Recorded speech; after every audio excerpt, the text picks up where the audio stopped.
Everyone, শুভ দুপুর সবাইকে। কি অবস্থা সবার, কেমন আছেন?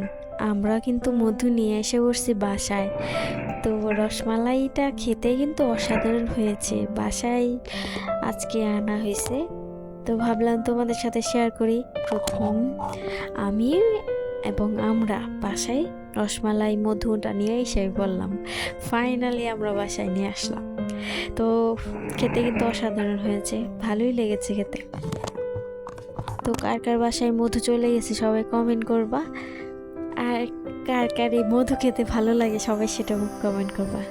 তরমুজ খেতে কার কার ভালো লাগে। তো কে কোথা থেকে ভিডিওটা দেখতে সবাই একটু কমেন্ট করে দিও।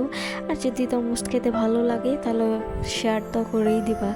ভালো লাগলে ভিডিওটা অবশ্যই শেয়ার করে দিও।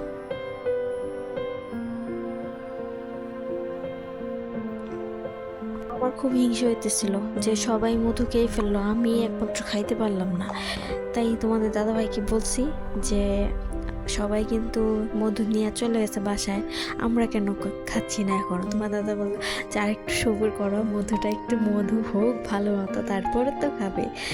তো কি আর করার, কালকে বাসায় চলে আসলো এই মধু, রসমালাই মধু।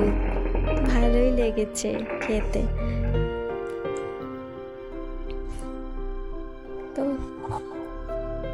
তো এই পর্যন্তই ছিল আজকের ভিডিও, আর কিছুই ছাড়লাম না। এই মধু আর রসমালাইটাই ছাড়লাম। তাই লাইক কমেন্ট আশা করি করবা, ভালো লাগবে তোমাদের।